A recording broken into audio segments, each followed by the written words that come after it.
Oke para touring, di belakang gua sekarang udah ada Honda CRF 250L punyanya 7 Gear yang udah gua bawa sedikit jalan-jalan di jalan piknik pas gua pulang kampung kemarin.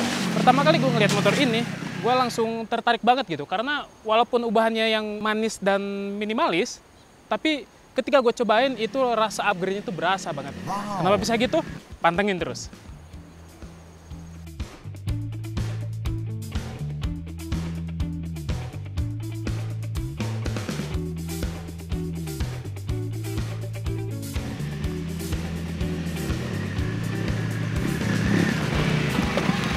Tapi sebelum kalian tahu apa aja ubahannya pada motor ini, gue pertama akan bahas dulu sejarah secara umum ya, sejarah motor dual sport. Entah itu Honda, Kawasaki atau Yamaha segala macam. Pokoknya sejarah motor dual sport. Motor dual sport atau bisa dibilang motor untuk on-road dan off-road adalah evolusi dari motor enduro. Motor enduro itu dasarnya adalah motocross yang dipakai lampu depan, lampu belakang, dan ratio gear yang lebar. Nah, motor enduro ini dulunya dirancang cuma buat kompetisi dan gak legal di jalanan. Biar bisa legal di jalanan, ditambahinlah perangkat pendukung lainnya seperti speedometer, knalpot yang lebih silent, ban yang lebih halus, spion, dan lampu rem. Biar bisa sesuai regulasi di jalanan umum. Dan jadilah motor dual sport. Kesini-sini beberapa pabrikan mulai ngikutin tren ini dan juga mulai bikin enduro style dual sport yang ringan dan legal di jalanan. Seiring waktu juga, banyak pabrikan motor dual sport jadi lebih berorientasi jalan raya. Tapi ngejaga bobot tetap rendah selalu jadi prioritas buat ngejaga performa off-roadnya tetap tinggi. Karakter umum dari motor dual sport sendiri itu adalah dia punya suspensi depan yang travelnya tinggi, punya spakbor depan yang tinggi juga, konfigurasi velg 1821, tangki yang cenderung kecil, cuman 5-7 liter aja, jok yang cenderung datar dan pendek, ground clearance yang lebih tinggi daripada motor adventure bahkan, dan biasanya motor dual sport itu ada di rentang antara 150 cc sampai 650 cc satu silinder. Keunggulannya apa sih motor dual sport ini? Pertama, dia ringan dan lincah di medan off-road. Kedua, kalau misalkan kenapa-napa di jalur medan off-road, lebih gampang dievakuasi, ya karena tadi itu ringan. Terus, body partnya ini, kalau misalkan kalian jatuh atau ketabrak, dia cenderung rusaknya itu sangat rendah, karena dia lentur. Dan memang body partnya itu cenderung sedikit dibanding motor pada umumnya. Ada kelebihan, pasti ada kekurangan dong. Kekurangannya apa motor dual sport ini kalau kalian pakai ekspedisi yang lama lah? Pertama, dia gak ada windshield. Kalau misalkan kita pakai jarak jauh, itu bakal bikin kita lebih gampang capek karena kita keterpa angin terus-menerus gitu. Tapi kalau misalkan jalan yang memang gak terus-terusan kena angin, bukan long trip, ini masih aman. Kekurangan yang kedua, kalau misalkan long trip, kalian terbatas dengan tangki yang cenderung kecil. Ini aja, tangki ini tuh cuman sekitar 7 literan aja.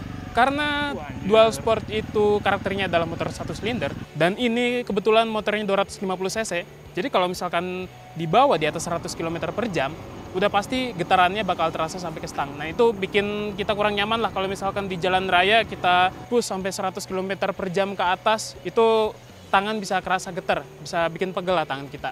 Secara gak langsung, performa di jalan raya tidak sebaik motor adventure tentunya. Sebelum ke detail ubahannya, gue bahas secara singkat dulu spesifikasi dasar dari Honda CRF 250L ini. Mesin 250 cc satu silinder dengan tenaga 25 HP dan torsi 23,1 Nm. Dan yang unik, kompresinya ini cuma 10,3:1. Jadi bisa minum Pertalite. Nah, ketika kalian ekspedisi ke daerah-daerah ke pelosok yang tidak ada Pertamax, kemungkinan masih aman untuk minum Pertalite. Dan ini tertera di labelnya. Di labelnya itu ada, di tangkinya itu ada tulisan 90 plus, yang artinya adalah oktannya minimal 90 atau lebih baik lebih. Jadi 90 masih aman. Terus bedanya sama CRF 2.5 rally apa dong? Ini akan gue bandingin sama CRF 2.5 rally ya, karena secara motor standar CRF 2.5 rally yang pernah gue coba. CRF 2.5 rally itu tangkinya sekitar 10 literan. Ini cuma 7,8 liter. Kedua, beda dari bobot. Bobot antara CRF 2.5 rally dan CRF 2.5L ini bedanya itu sekitar 10-15 kg. Tentu ini lebih ringan, karena pertama, dia tidak ada tower dan tidak ada windshield. Dia tidak ada undercoil bawah, bodi bawah dan bodi samping. Dari perbedaan itu juga, kita bisa merasakan panasnya mesin dari si CRF 2.5L ini. Gua pas ngambil motor ini, pick up malam-malam, ngelewatin macetnya Keramat Jati, mateng paha gua pakai motor ini. Karena memang salah satu faktornya adalah motor CRF 2.5L ini secara standar memang lebih panas dari CRF 2.5 rally. Ditambah tidak ada bodi samping dan undercoil bawah buat melindungi kaki kita dari panasnya mesin. Jadi pinter-pinter lah mengatur suhu mesin motor ini. Perbedaan berikutnya adalah dari suspensinya. Kalau gue lihat di review-review lain, CRF 2,5L itu suspensinya lebih stiff daripada CRF 2,5 Rally. Dari yang kita tahu, CRF 2,5 Rally itu suspensinya saking empuknya, itu kalau misalkan diajak adventure atau bahkan kung di jalan raya itu ngayun banget. Ya memang sih kalau misalkan dibawa di speed 20, 40, 50 enak banget itu CRF 2,5 Rally. Cuman kalau untuk 2,5L ini, dia sedikit lebih stiff. Untuk ubahannya kita bahas dari depan dulu. Pertama, ubahan yang tidak kelihatan karena di dalam dirubahnya ya. Ini adalah revolving dan tuning ulang suspensi di NSL Garage. Buat yang belum tahu, NSL Garage itu bengkel pribadinya Om Uki lah. Jadi ini udah di revolving dan dituning ulang untuk menyesuaikan dengan gaya berkendara dan bobot si yang punya motor ini. Ketika gua coba motor ini, dibandingkan gua bawa CRF Rally ya, ini jauh lebih stiff, ini jauh lebih stabil di semua medan adventure. Mau itu di tanah, mau itu di bebatuan, mau itu di beton, mau itu di aspal, dipakai nikung, ini stabil banget. Nggak terlalu lebay lah bantingannya. Kerasa pas banget rasanya. Sekarang naik sedikit, kita bahas ke lampunya. Lampunya itu dipasang di klem segitiga bawah, nih ada bracketnya lagi. Dan ini agak unik ya, dari bracket ini, dia nonjol ke depan si batangnya, baru diklem si lampunya ke si batang bracket yang tadi. Lampunya ini tidak umum ya, tidak umum gua lihat. Dia itu dari Fairey MT20. Dia itu karakternya spotlight. Kenapa dia disebut spotlight? Karena dia tidak ada lensa untuk memodifikasi pendaran cahayanya. Jadi cahaya yang keluar dari si lampu ini tuh benar-benar keras, benar-benar terang, benar-benar jahat lah pokoknya. Tidak untuk dipakai di jalan umum, ingat ya. Kecuali yang DRL-nya. Konfigurasi yang unik dari lampu ini, itu di bagian bawahnya itu ada lampu DRL-nya warna kuning. Tapi dia bukan langsung lampu ke depan gitu, tapi lampunya dari atas, di sini ada mirror, dipantulin dari lampu dari atas ke bawah, baru ke depan. Makanya cahayanya bisa sedikit lebih halus lah, dibanding dengan si LED chipnya itu langsung menghadap ke lampunya. Terus ini ada, lampunya itu ada banyak mode. Pertama itu ada warna kuning, kuning strobo dengan warna putih, gabungan antara dua itu. Terus juga ada lampu DRL putihnya, antara DRL putih dan spotlight utamanya. Dan ini beneran keras banget cahayanya, dan yang atas nih tinggi banget cahayanya. Gue gak berani pakai di jalan raya kecuali yang DRL kuningnya aja. Dan untuk switchnya itu rada-rada unik. Saklarnya itu bukan di depan doang, tapi depan belakang. Ini untuk mode yang warna kuning, ini untuk mode yang warna putih. Nyalain sekali, matiin, tekan 2-3 detik. Dan yang uniknya lagi, di sebelahnya ini ada colokan USB buat ngecas ya. Cuman susah banget, kayaknya ini nggak dipakai. Gue lihat di Indonesia tidak ada yang jual. Kayaknya ini dari AliExpress lah kayaknya. Sekarang kita ke bagian handling dan bagian cockpitnya. Pertama, dari speedometer. Ini ubahannya minor banget, tapi bermanfaat. Dia udah pakai kaca film, mungkin untuk melindungi speedometernya biar nggak sunburn. Dan sedikit lebih digelapin tinnya, jadi kelihatan anjay, kelihatan apa ya, kayak smoke gitulah. Oke, terus kita mundur sedikit, ada pemasangan riser stang yang risernya itu lurus, enggak yang lurus terus ke belakang. Kalian nggak akan percaya nih, mereknya dari KTC Racing. Ternyata ada riser stangnya dia. Disambungkan dengan stang rental twin wall yang ukurannya itu di sini kodenya 922. Dan for your information, stang rental itu enggak cuma ada satu ukuran, tapi ada berbagai banyak macam ukuran menyesuaikan dengan tentu posisinya, terus menyesuaikan dengan preferensi ridernya sendiri. 922 US design nomor 431803, made in UK, original. Terus kita geser sedikit, ada phone holder dari rem mounts, dan ini tuh original ya, buat kalian yang tahu aja ya. Rem mount dulu tuh phone holder, seingat gue phone holder yang pertama terkenal itu rem mounts ini, dan yang model X grip gini, yang model X kayak gini. Klemnya itu, si penyambungnya itu dengan stang itu pakai merek Osopro. Sekarang kita geser ke bagian stangnya. Untuk hand grip dia pakai Pro Grip Foam Rally Grip, ya mereknya Pro Grip lah. Tapi memang ini yang dipakai di rally lah. Karet bukan, tapi busa bukan. Teksturnya itu kayak amplas 5000, amplas yang kasar banget lah. Dan itu enak cuy, empuk cuy. Dia enak, dia empuk, dia ngegrip banget, ngigit banget tangan kita. Mau pakai glove apapun, mau tangan kosong pun, mau lagi basah, mau lagi kering, ini enak banget. Dan harganya itu sekitar 300.000 lah. Kayaknya pasang di bebek gua atau di Mio cakep nih. Dipasangkan kanan kiri. Ini udah paling bener lah, motor adventure, motor rally pakai Pro Grip ini. Terus bagian handle rem itu dia udah dirubah pakai Zeta yang udah adjustable, si sudutnya ini bisa di adjustable sesuai preferensi kita. Kanan kiri bagian rem dan bagian koplingnya juga sama. Kemudian handguard dari Barkbuster, original tentu, made in USA. Disambungkan dengan bar and wake-nya ini, atau bandul stangnya lah. Ini bandul stangnya untuk meredam getaran mesin. Sekarang spionnya, kalian udah tahu lah ini model apa ya. Ini modelnya itu model spion punyanya Double Tech Mirror. Yang dimana buat yang kalian belum tahu, Double Tech Mirror itu adalah yang mereka jual itu adalah lu beli spion itu lu gak akan pernah ganti spion lagi. Karena spionnya itu didesain kalau misalkan jatuh dia nekuk udah gitu doang, gak akan pernah hancur katanya. Jadi makanya kenapa orang-orang keluar pada pakai spion DTM dan Indonesia mulai keracunan juga. Gue gak tahu si daunnya ini pakai merek DTM atau apa, atau mungkin impor dari paman Xi Jinping ya. Tapi yang pasti modelnya model DTM. Nah yang beda lagi adalah dia si batangnya itu pakai, kalian tebak apa? Merek Osopro. Batang spionnya doang cuy. Ada yang nanya, Min, spionnya getar gak? Jawabannya enggak. Penyebabnya adalah biasanya spion getar itu si spionnya besar, tapi si penampang atau buat nahan spionnya itu ke motor itu kecil. Nah, karena ini penampangnya udah diganti punya Osopro dan lebih gede, jadi gue tidak pernah ngeliat ini spion getar banget. Begitu gak pernah. Nih, lupa tadi kelewat. Dia udah penambahan namanya, kalau di mobil itu tow strap ya.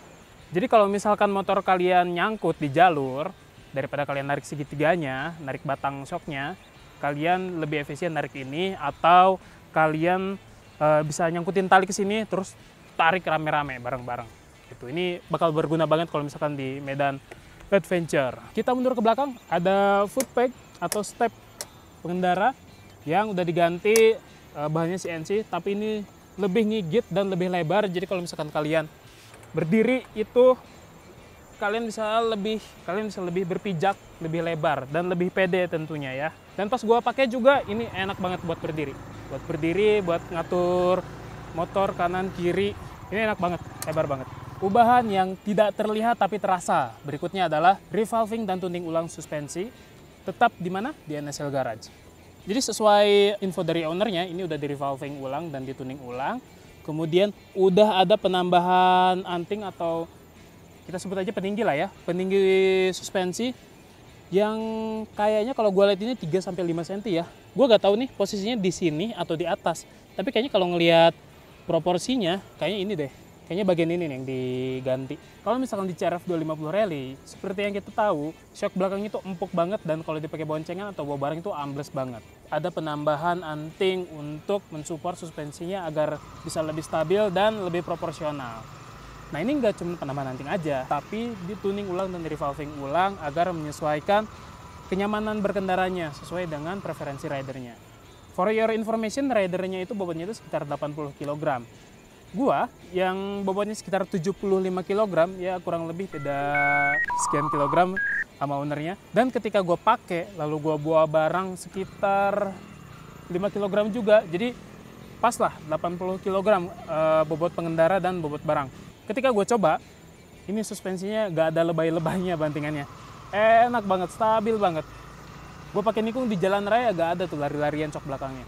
Terus juga gue pakai ajurut-ajurutan, gak ajurut-ajurutan juga sih, maksudnya di jalan gravel gitu ngebut, itu stabil banget. Gak ada yang ngek naik turunnya itu kacau lebay banget, gak ada. Bener-bener pas rasanya ini motor. Tinggal penyesuaiannya apa? Tentu di tekanan angin ban. Itu membantu kinerja suspensi juga. Menurut ownernya, tekanan yang pas itu untuk di medan adventure itu sekitar 15 PSI depan belakang. Itu akan membantu kinerja suspensi bisa lebih baik lagi meredam benturan atau meredam jalanan. Perubahan berikutnya yang sangat terlihat adalah decal kit. Decal kitnya itu khusus branding untuk 7 gear karena ownernya adalah ownernya 7 gear juga gitu. Perubahan berikutnya adalah ada di jok. Joknya itu dibikin model comfort seat ya. Ada yang bilang comfort seat, ada yang bilang sergeant seat, ada juga yang bilang seat concept. Ya pokoknya jok yang dirubah untuk motor dual sport agar lebih nyaman dipakai si penggunanya. Perubahannya apa? Pertama, yang gue rasakan adalah bagian depan sampai bagian tengah untuk rider utama, busanya itu udah diganti dan beberapa partnya itu, beberapa bagian itu sudah ditambahkan dengan gel biar gak panas. Terus untuk ke bagian belakang, dia ciri-ciri comfort seat dan sergeant seat dan seat concept, itu dia ke bagian belakang itu melebar. Untuk apa? Untuk menopang bokong kita ketika misalkan kita masuk ke jalan raya dan pengen lebih nyantai duduknya. itu kita bisa lebih mundur duduknya dan dapat area duduk yang lebih luas gitu. Walaupun ini belakangnya kayaknya masih standar ya, karena agak keras. Saat gue coba, walaupun yang di depan ini udah diganti dengan gel atau busa yang lebih empuk, kalau gue yang pakai sih terakhir kemarin gue coba ke Banten itu, kalau misalkan kalian riding lama duduk di joki ini sekitar 2 jam aja dudukin. Panasnya tetap ada, rasa pegalnya itu masih tetap ada. Karena apa? Karena kalau yang depan ini, walaupun dia sudah empuk, dia daya topang untuk menopang bokong kita itu lebih kecil daripada yang belakang. Makanya kadang gue kalau misalkan udah pegel nih, dari depan duduknya gue pindah ke belakang. Dari depan lagi nih, gue pindah ke belakang lagi. Sekarang kita bahas perintilan atau aksesoris dari 7 Gear yang terpasang di motor ini. Pertama, ada tank bag dari Wolf. Buat yang belum tahu, Wolf itu adalah lini premiumnya dari 7 Gear. Di depan sudah terpasang tank bag dari Wolf yang ukurannya kurang lebih sekitar 3 literan lah ini. Kenapa cuma 3 liter masang tank bagnya? Karena ada alasannya. Kalau misalkan kita pakai tank bag yang terlalu besar, misalkan 6 liter atau 8 liter ke atas, itu nanti akan mempengaruhi kualitas handling kita ketika di motor. Jadi kalau misalkan pakai tank bag yang lebih besar, lebih lebar tentunya dan lebih ke belakang, kalau misalkan kita masuk ke jalur adventure nanti ketika belok, ini nanti akan menghambat stang. Terus juga kalau misalkan kita manuver, kita kan perlu memeluk tangki nih, kaki nih. Tank bagnya lebih besar itu nanti akan sedikit menghambat. Kenapa? Untuk motor dual sport disarankan pakai tank bag yang lebih kecil. Tapi mau apa aja, Min? Kalau gue kemarin, gue mengisi tank bag ini itu dengan pertama sarung tangan cadangan, kedua peralatan elektronik yang ringan kayak misalkan power bank 5000 mAh atau 10.000, terus juga action cam atau perintilan-perintilan kecil yang perlu diakses cepat ketika kita di atas motor. Bisa juga masukin dompet atau uang atau segala macam, asal jangan kamu masukin mantan kalian ke sini ya. Buat apa kalian bawa-bawa kenangan kalian? Wolf ini dia berbahan PVC dan sudah 100% waterproof. Walaupun sudah waterproof, untuk perlindungan ekstra dia sudah disediakan dengan rain covernya. Pemasangnya cukup simpel banget malah. Jompotnya gitu doang. Nempelin ini juga sama, tapi tetap dia ada velcro-nya nih. Velcro yang halusnya di sini agar dia tetap stay di si tank bag-nya, nggak terlalu gual-geo lah. Terus dia ngikatnya model strap, ada 4 titik ke bagian sasis kanan, sasis kiri, ke bagian segitiga depan diikatnya. Sekarang kita ke belakang. Karena motor dual sport itu tidak disarankan menggunakan side box, maka lebih baik kita menggunakan sistem side bag yang seperti model 7 Gear Ogier ini. Pertama, dia bahannya sudah 100% PVC, tapi walaupun dia sudah waterproof, tapi saran gua untuk kalian mempermudah akses keluar masuk barang kalian, kalian lebih baik pakai stuff sack yang waterproof. Selain untuk double proteksi si barang kalian tersebut, kalian juga bisa fast access. Kalau misalkan kalian mau ngambil barang nih, segelondong semua, kalian tinggal tarik. Masukin, tinggal masukin lagi. Nah, jadi si 7 Gear Ogier ini, dia dipasang memeluk mengikuti bentuk motor bagian belakang. Pemasangnya itu ada beberapa titik kuncian. Pertama di bagian depan, terus juga dia langsung ke bagian belakang, nyebrang di bawah jok motor, ke bagian samping dikunci di ping lagi, ada kuncian lagi di sini. Hal yang harus kalian perhatikan, pemasangannya itu lebih baik tidak boleh jauh dari rider. Tapi idealnya itu adalah pemasangannya dekat dengan rider dan sejajar dengan titik sumbu roda. Atau kalau misalkan lebih maju, dekat dengan rider itu lebih baik.